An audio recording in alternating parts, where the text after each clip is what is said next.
गहराई के पॉइंट इसकी बुद्धि में नहीं बैठते। तो ब्रह्मा सुनने सुनाने वाला भगत हो गया, और शंकर समझने और समझाने वाला ज्ञानी आत्मा तो है। लेकिन भक्ति मार्ग में शंकर को विष पीते हुए दिखाया गया है। क्या क्या करता है? विष पीता है। भले विष का असर उसके ऊपर नहीं होता है। क्यों नहीं होता है? दुनिया में कोई विष पी ले तो उसके ऊपर असर होगा कि नहीं होगा? मरेगा कि नहीं मरेगा? मरेगा। लेकिन वो मरता नहीं है।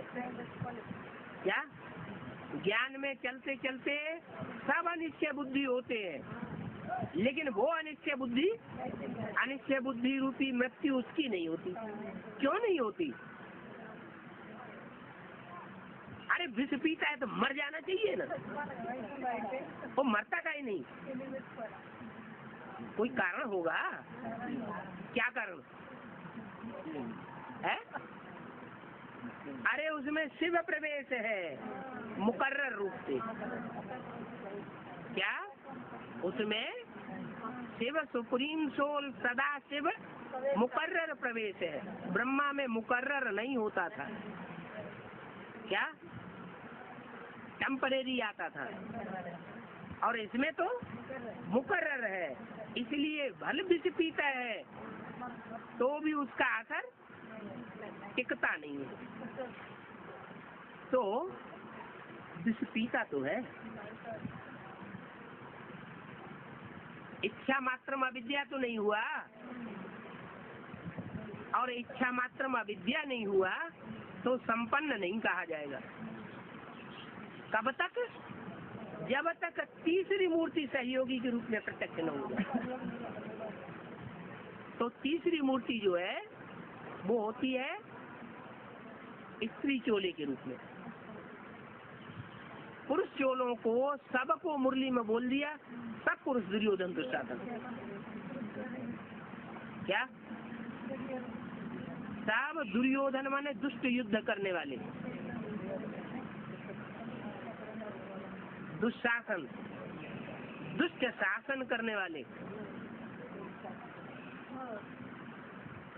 तो चाहे ब्रह्मा हो और चाहे शंकर हो, ये पुरुष हैं या स्त्री चोले हैं?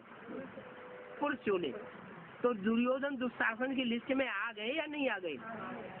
आ गए। इसलिए ऐसे जो दुर्योधन दुशासन की लिस्ट में आने वाले हैं वो नई दुनिया, पवित्र दुनिया की स्थापना का काम पूरा नहीं कर पाते। रुद्रमाला का जो मुख्य मन का है वो ही काम पूरा नहीं कर सके तो दूसरे रुद्रमाला के मणके कहाँ से पूरा करेंगे?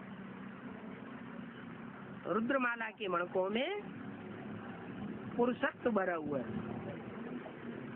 सब पुरुष होते हैं, भले चोले से स्त्री भी हो तो भी उनके अंदर पुरुष स्वभाव के संस्कार जरूर होते हैं।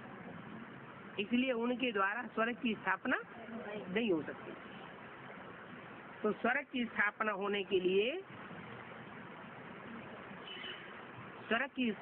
लिए तीसरी मूर्ति जरूर चाहिए।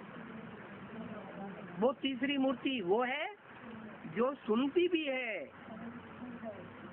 सुनाती भी है, समझती भी है और समझाती भी है। समझती समझाती तब है जब उसे एडवांस नॉलेज मिलती है, और समझने समझाने के साथ साथ वो प्योरिटी की पावर होने के कारण, क्योंकि स्त्री चोला है ना।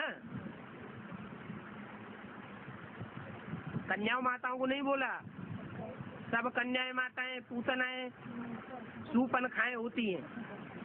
क्यों नहीं बोला? कोई कोई होती है। तो मोस्टली कन्याएं माताएं जो हैं वो अच्छी होती है, पवित्रता को धारण करने वाली, पुरुष को थमाने वाली होती है। पुरुष अपने आप अपने को कंट्रोल नहीं कर पाता, लेकिन अगर स्त्री चाहे आमादा हो जाए तो पुरुष को कंट्रोल कर सकती है। पुरुष विकारों पर जीत पा सकता है। तो ऐसी वो वैष्णवी शक्ति भक्ति मार्ग में भी ब्रह्म समाजी भी होते हैं, शैव संप्रदाय भी होते हैं और वैष्णव पंथी भी होते हैं। क्या कहते हैं? हम तो वैष्णव पंथी है, तो बहुत पवित्र कौन से माने जाते हैं? शैव संप्रदाय वाले बहुत पवित्र माने जाते हैं, ब्रह्म समाजी बहुत पवित्र माने जाते हैं, या वैष्णव संप्रदाय वाले बहुत पवित्र माने जाते हैं और वो पवित्रता धारण भी करते हैं। तो वो पवित्रता की प्रतिमूर्ति विष्णुवी जब प्रत्यक्ष होती है तो प्रत्यक्ष होने के साथ ही साथ नए संगठन की स्थापना कर देती है और वो संगठन प्रत्यक्ष हो जाता है।